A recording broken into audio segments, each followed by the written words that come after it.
Hello dear students and my dear friends. Welcome back to Royson Creations YouTube channel. ಆತ್ಮೀಯ ವಿದ್ಯಾರ್ಥಿಗಳೇ, ನಾವು ಈ ವಿಡಿಯೋದಲ್ಲಿ ಮಾರ್ಚ್ 2025ರಲ್ಲಿ ನಡೆಯುವಂತಹ 8ನೇ ತರಗತಿಯ ಸೆಕೆಂಡ್ ಲ್ಯಾಂಗ್ವೇಜ್ ಇಂಗ್ಲಿಷಿನ ಎಸ್ಸೆ 2 ಪ್ರಶ್ನೆ ಪತ್ರಿಕೆಯನ್ನು ಅವುಗಳ ಉತ್ತರಗಳೊಂದಿಗೆ ಸಂಪೂರ್ಣವಾಗಿ ಕಲಿಯೋಣ ಬನ್ನಿ.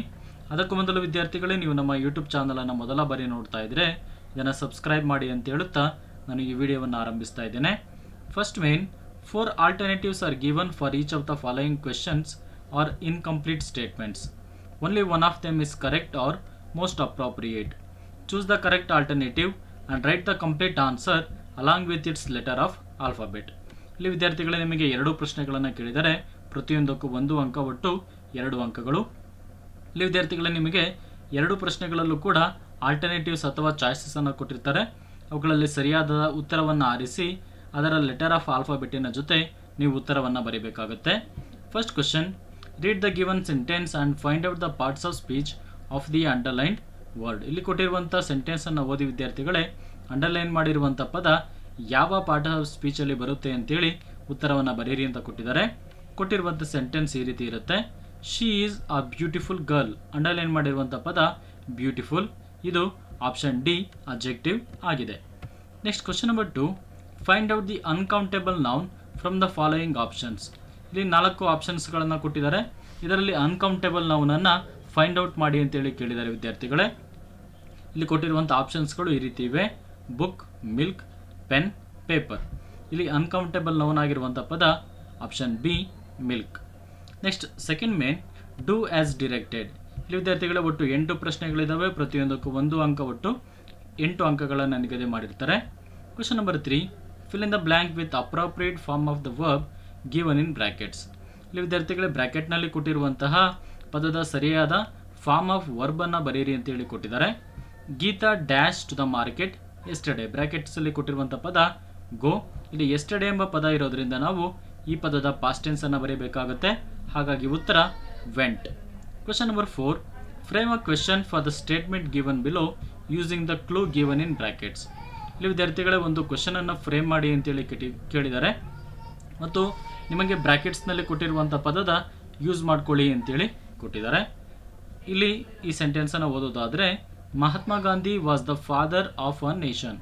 ಬ್ರ್ಯಾಕೆಟ್ಸ್ನಲ್ಲಿ ಕೊಟ್ಟಿರುವಂಥ ಪದ ಹೂ ಮತ್ತು ಅಂಡರ್ಲೈನ್ ಮಾಡಿರುವಂಥ ಪದ ಮಹಾತ್ಮ ಗಾಂಧಿ. ಹಾಗಾಗಿ ವಿದ್ಯಾರ್ಥಿಗಳ ನಾವು ಉತ್ತರವನ್ನು ಈ ರೀತಿ ಬರೀಬೇಕಾಗುತ್ತೆ: who was the father of a nation. Next question number 5, fill in the blank with correct article.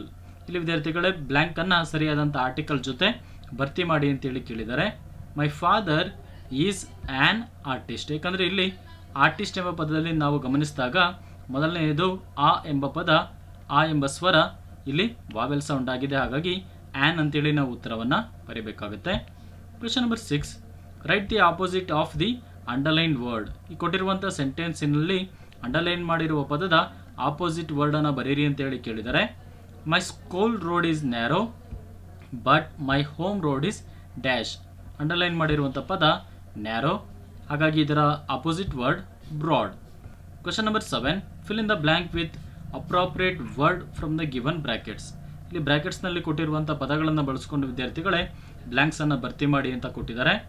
My friend is suffering from fever and has become dash so I want to meet her next dash. ಬ್ರ್ಯಾಕೆಟ್ಸ್ನಲ್ಲಿ week ಎಂಬ ಹೋಮೋಫೋನನ್ನು ಕೊಟ್ಟಿದ್ದಾರೆ. ಇಲ್ಲಿ ವಿದ್ಯಾರ್ಥಿಗಳ ಸರಿಯಾದಂಥ ಉತ್ತರ ಮೊದಲನೆಯ ಬ್ಲ್ಯಾಂಕ್ನಲ್ಲಿ ನಾವು WEAK ಎಂಬ ವೀಕ್ ಅಥವಾ ನಿಶಕ್ತಿ ಅಂತೇಳಿ ಪದವನ್ನು ನಾವು ಬರೀಬೇಕಾಗುತ್ತೆ. ನೆಕ್ಸ್ಟ್ ವೀಕ್ ಅಂದರೆ ವಾರ. Next question number 8, fill in the blank with correct form of the word given in brackets. ಇಲ್ಲಿ ವಿದ್ಯಾರ್ಥಿಗಳೇ, ಬ್ರ್ಯಾಕೆಟ್ಸ್ನಲ್ಲಿ ಕೊಟ್ಟಿರುವಂಥ ಪದದ ಸರಿಯಾದ ಫಾರ್ಮ್ ಆಫ್ ವರ್ಡನ್ನು ಬರೀರಿ ಅಂತೇಳಿ ಕೇಳಿದ್ದಾರೆ.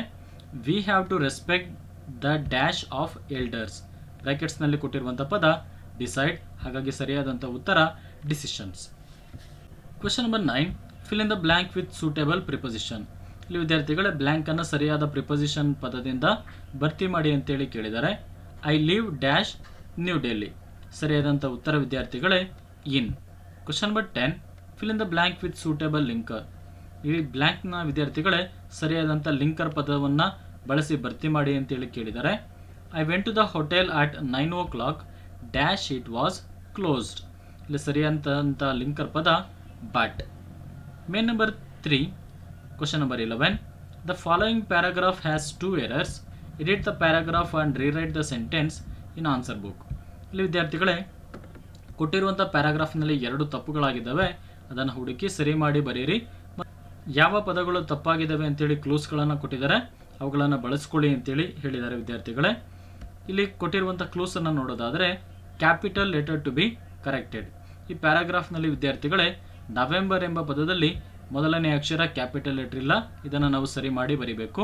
Next clue adverb to be corrected. ಒಂದು ಆಡ್ವರ್ಬ್ ತಪ್ಪಾಗಿದೆ, ಅದನ್ನು ಸರಿ ಮಾಡಿ ಬರೀರಿ ಅಂತೇಳಿ ಕೊಟ್ಟಿದ್ದಾರೆ. ಇಲ್ಲಿ ರೆಗ್ಯುಲರ್ ಎಂಬ ಪದ ಇದೆ, ಇದನ್ನು ನಾವು ಸರಿಯಾದ ಆಡ್ವರ್ಬ್ ಫಾರ್ಮಲ್ಲಿ ಬರೆಯೋದಾದರೆ ರೆಗ್ಯುಲರ್ಲಿ ಅಂತೇಳಿ ಉತ್ತರವನ್ನು ಬರೀಬೇಕಾಗುತ್ತೆ. Next main number 4, answer the following questions in 2-3 sentences each. ಇಲ್ಲಿ ಕೊಟ್ಟಿರುವಂಥ ಪ್ರಶ್ನೆಗಳಿಗೆ ವಿದ್ಯಾರ್ಥಿಗಳೇ 2-3 ವಾಕ್ಯಗಳಲ್ಲಿ ಉತ್ತರವನ್ನು ಬರೆಯಿರಿ ಅಂತೇಳಿ ಕೇಳಿದ್ದಾರೆ. ಒಟ್ಟು 5 ಪ್ರಶ್ನೆಗಳಿದ್ದಾವೆ, ಪ್ರತಿಯೊಂದಕ್ಕೂ 2 ಅಂಕ, ಒಟ್ಟು 10 ಅಂಕಗಳು.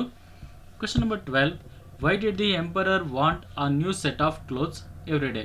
ಈ ಪ್ರಶ್ನೆಯನ್ನು ವಿದ್ಯಾರ್ಥಿಗಳೇ ದಿ ಎಂಪರರ್ಸ್ ನ್ಯೂ ಕ್ಲೋತ್ಸ್ ಪಾಠದಿಂದ ಕೇಳಿದ್ದಾರೆ. ಉತ್ತರವನ್ನು ನೋಡೋದಾದರೆ the emperor is fond of varying new clothes, so he wanted a new set of clothes every day. Question number 13, what were the commands given by the black boy to the white boy. ಈ ಪ್ರಶ್ನೆಯನ್ನು ವಿದ್ಯಾರ್ಥಿಗಳೇ Jamaican fragment ಪಾಠದಿಂದ ಕೇಳಿದ್ದಾರೆ. Black ಬಾಯ್ white ಬಾಯ್ಗೆ ಏನಂತೇಳಿ ಕಮಾಂಡನ್ನು ಮಾಡ್ದ ಅಂತೇಳಿ ಪ್ರಶ್ನೆ ಇದೆ. At first the black boy ordered the white boy to get him a banana. When the white boy brought him a banana, the black boy told him to peel it for him. The white boy did so and handed it to the black boy. Question number 14, why was Raman not able to attend school regularly. Sir C V Raman ಪಾಠದಿಂದ ಈ ಪ್ರಶ್ನೆಯನ್ನು ಕೇಳಿದ್ದಾರೆ ವಿದ್ಯಾರ್ಥಿಗಳೇ. C V Raman ಅವರು ಯಾಕೆ regular ಆಗಿ ಸ್ಕೂಲಿಗೆ ಹೋಗೋದಕ್ಕೆ ಆಗಲಿಲ್ಲ ಅಂತೇಳಿ ಕೇಳಿದ್ದಾರೆ. Raman was not able to attend school regularly because he used to fall sick now and then. Next, question number 15, where was the woman standing? Why was she standing there? ಈ ಪ್ರಶ್ನೆಯನ್ನು ವಿದ್ಯಾರ್ಥಿಗಳೇ ಸಂಬಡಿಸ್ ಮದರ್ ಪದ್ಯದಿಂದ ಕೇಳಿದ್ದಾರೆ. The old woman was standing at the cross. She was standing there because she wanted to cross the road. Next question number 16 ಅನ್ನು why was Kaushika very angry with a bird ಅಂತೇಳಿ ಕೇಳಿದ್ದಾರೆ. ಉತ್ತರವನ್ನು ನೋಡೋದಾದರೆ while Kaushika was sitting under a tree studying Vedas, he was disturbed by the loud twittering of a crane, so he was very angry with the bird. ಅಥವಾ ಇನ್ನೊಂದು ಪ್ರಶ್ನೆಯನ್ನು supplementary reading ಇಂದ ಕೇಳಿದ್ದಾರೆ. Why is October 2nd a special day in the history of India. ಉತ್ತರವನ್ನು ನೋಡೋದಾದರೆ October 2nd is the most important day in the history of India because it is the birthday of two great sons of India. One is the father of our nation Mahatma Gandhi ji and other is Lal Bahadur Shastri. Next, main number 5, answer the following question in 5 to 6 sentences. ಇಲ್ಲಿ ವಿದ್ಯಾರ್ಥಿಗಳೇ ಒಂದೇ ಒಂದು ಪ್ರಶ್ನೆಯನ್ನು ಕೇಳಿದರೆ 3 ಅಂಕಗಳಿಗೆ ಒಟ್ಟು 3 ಅಂಕಗಳು. Question number 17, how are the classes held in the afternoon in Shantiniketan. A day in the ಆಶ್ರಮ ಎಂಬ ಪಾಠದಿಂದ ಈ ಪ್ರಶ್ನೆಯನ್ನು ಕೇಳಿದರೆ ಶಾಂತಿನಿಕೇತನದಲ್ಲಿ ಮಧ್ಯಾಹ್ನ ತರಗತಿಗಳು ಯಾವ ರೀತಿ ನಡೀತವೆ ಅಂತೇಳಿ ಪ್ರಶ್ನೆಯನ್ನು ಕೇಳಿದರೆ ವಿದ್ಯಾರ್ಥಿಗಳೇ.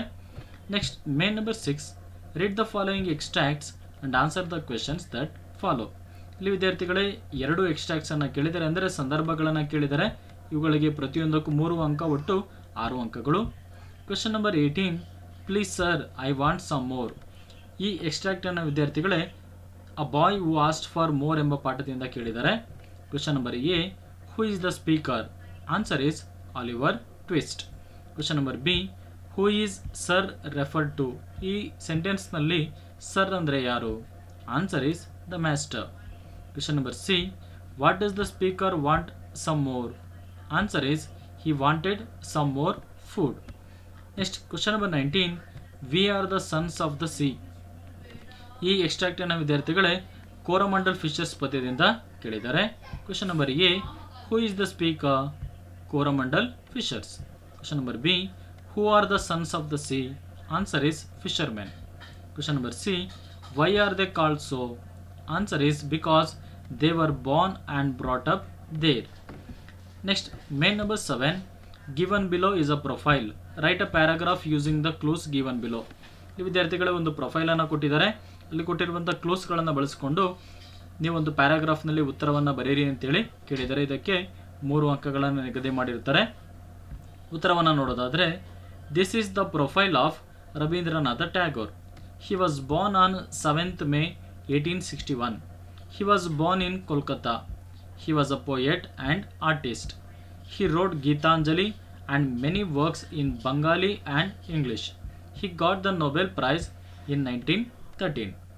Next, main number 8, question number 21. Observe the given picture and write a description in a paragraph. ಇಲ್ಲಿ ಕೊಟ್ಟಿರುವಂಥ ಚಿತ್ರವನ್ನು ನೋಡಿ ವಿದ್ಯಾರ್ಥಿಗಳೇ, ನಂತರ ಆ ಚಿತ್ರದ ಬಗ್ಗೆ ಒಂದು ಪ್ಯಾರಾಗ್ರಾಫ್ನಲ್ಲಿ ಬರೆಯಿರಿ ಅಂತೇಳಿ ಕೇಳಿದರೆ ಇದಕ್ಕೆ ಒಟ್ಟು 3 ಅಂಕಗಳನ್ನು ನಿಗದಿ ಮಾಡಿರ್ತಾರೆ. ಈ ಚಿತ್ರವನ್ನು ನೋಡಿ ನಾವು ಉತ್ತರವನ್ನು ಬರೆಯೋದಾದರೆ, a picture is worth 1,000 words. This is a picture of a market. There are many people. A man is buying pumpkin. There are 2 women. A woman is buying fruits. Another woman is carrying a basket. A man is selling fruits. There are 2 houses. We can see a river too. There are 2 houses ಅಂತೇಳಿ ನಾವು ಉತ್ತರವನ್ನು ಬರೀಬೇಕಾಗುತ್ತೆ. ಅಥವಾ ನಿಮ್ಮ own ಸೆಂಟೆನ್ಸಸ್ಸನ್ನು ವಿದ್ಯಾರ್ಥಿಗಳ ಇಲ್ಲಿ ನೀವು ಉತ್ತರವಾಗಿ ಬರೀಬಹುದು. Next, main number 9, quote from memory. ಇದಕ್ಕೆ ಒಟ್ಟು ವಿದ್ಯಾರ್ಥಿಗಳು 4 ಅಂಕಗಳನ್ನು ನಿಗದಿ ಮಾಡಿದ್ದಾರೆ. ಒಂದು ಪ್ರಶ್ನೆಯನ್ನು ವಿದ್ಯಾರ್ಥಿಗಳೇ ಆಕ್ಸ್ ಇನ್ ದ ವುಡ್ ಎಂಬ ಪದ್ಯದಿಂದ ಕೇಳಿದರೆ, ಇನ್ನೊಂದು ಪ್ರಶ್ನೆಯನ್ನು ಬ್ಯೂಟಿ ಪದ್ಯದಿಂದ ಕೇಳಿದ್ದಾರೆ. Next, main number 10, read the following passage and answer the following questions. ಇಲ್ಲಿ ವಿದ್ಯಾರ್ಥಿಗಳೇ ಮೇನ್ ನಂಬರ್ 10ನಲ್ಲಿ ಒಂದು ಪ್ಯಾಸೇಜನ್ನು ಕೊಟ್ಟಿದ್ದಾರೆ. ಈ ಪ್ಯಾಸೇಜನ್ನು ಓದಿ ನಂತರ ನೀಡಿರುವಂಥ ಪ್ರಶ್ನೆಗಳಿಗೆ ಉತ್ತರವನ್ನು ಬರೀರಿ ಅಂತೇಳಿ ಕೇಳಿದ್ದಾರೆ ವಿದ್ಯಾರ್ಥಿಗಳೇ. ಈ ಪ್ಯಾರಾಗ್ರಾಫನ್ನು ಅಥವಾ ಪ್ಯಾಸೇಜನ್ನು ನೀವು ಓದಿ ನಂತರ ಉತ್ತರವನ್ನು ಭಾಳ ಈಸಿಯಾಗಿ ಉತ್ತರವನ್ನು ಬರೀಬೋದು. Next, main number 11, write a letter using the information given below. ಇಲ್ಲಿ ವಿದ್ಯಾರ್ಥಿಗಳೇ ಒಂದು ಲೆಟರ್ ರೈಟಿಂಗನ್ನು ಬರೀರಿ ಅಂತೇಳಿ ಕೇಳಿದರೆ ಇಲ್ಲಿ ನಿಮಗೆ ಪರ್ಸನಲ್ ಅಥವಾ ಅಫಿಷಿಯಲ್ ಲೆಟರನ್ನು ಬರೆಯೋದಕ್ಕೆ ಚಾಯ್ಸ್ ಇರುತ್ತೆ. 2ರಲ್ಲಿ 1 ಲೆಟರನ್ನು ಮಾತ್ರ ನೀವು ಉತ್ತರವನ್ನು ಬರೀಬೇಕಾಗುತ್ತೆ. ಇದಕ್ಕೆ ಒಟ್ಟು 5 ಅಂಕಗಳು. Imagine that you are Swarna or Swaroop studying in 8th standard in government high school Hubli. ಇದು ನೀವು ಬರೀಬೇಕಾಗಿರುವಂಥ ಫ್ರಮ್ ಅಡ್ರೆಸ್ ಆಗಿರುತ್ತೆ. Write a letter to your friend and invite him or her to your birthday. Or write a letter to your head master for 2 days leave. ಇಲ್ಲಿ ವಿದ್ಯಾರ್ಥಿಗಳೇ ನಿಮ್ಮ ಫ್ರೆಂಡಿಗೆ ನಿಮ್ಮ ಬರ್ತ್ಡೇಗೆ ಅವರು ಬರುವಂತೆ ಒಂದು ಲೆಟರನ್ನು ಬರೀರಿ ಅಂತ ಕೇಳಿದರೆ, ಅಥವಾ 2 ದಿನಗಳು ನಿಮಗೆ ರಜೆ ಬೇಕಾಗಿದೆ ಅದಕ್ಕೆ ನಿಮ್ಮ ಹೆಡ್ ಮಾಸ್ಟರ್ಗೆ ಪತ್ರವನ್ನು ಬರೀರಿ ಅಂತೇಳಿ ಕೇಳ್ತಾರೆ ವಿದ್ಯಾರ್ಥಿಗಳೇ. ಇಲ್ಲಿ ನಾನು ನಿಮ್ಮ ಫ್ರೆಂಡಿಗೆ ಇನ್ವೈಟ್ ಮಾಡಿ ನಿಮ್ಮ ಬರ್ತ್ಡೇಗೆ ಬರೋದಕ್ಕೆ ಇನ್ವೈಟ್ ಮಾಡಿ ಯಾವ ರೀತಿ ಪತ್ರವನ್ನು ಬರೀಬೇಕು ಅಂತೇಳಿ ಇಲ್ಲಿ ಡಿಸ್ಪ್ಲೇ ಮಾಡ್ತಾ ಇದ್ದೀನಿ ವಿದ್ಯಾರ್ಥಿಗಳೇ. ನೀವು ವಿಡಿಯೋನ ಪಾಸ್ ಮಾಡಿ ಈ ಉತ್ತರವನ್ನು ಬರೆದುಕೊಳ್ಬೋದು, ಅಥವಾ ನಿಮ್ಮ ಓನ್ ಆನ್ಸರನ್ನು ಅಥವಾ ನಿಮ್ಮ ಓನ್ ಸೆಂಟೆನ್ಸಸ್ಸಲ್ಲಿ ಈ ಲೆಟರ್ನ ವಿದ್ಯಾರ್ಥಿಗಳೇ ನೀವು ಬರೀಬೋದಾಗಿರುತ್ತೆ. ಈ ರೀತಿ ವಿದ್ಯಾರ್ಥಿಗಳೇ ನಾಳೆ ನಡೆಯುವಂಥ ನಿಮ್ಮ ಎಕ್ಸಾಮ್ಗೆ ಚೆನ್ನಾಗಿ ಬರೀರಿ. ಆಲ್ ದ ಬೆಸ್ಟ್ ಅಂತ ಹೇಳುತ್ತಾ ನಾನು ಈ ವಿಡಿಯೋನ ಎಂಡ್ ಮಾಡ್ತಾ ಇದ್ದೀನಿ. Thank you dear students for watching this video.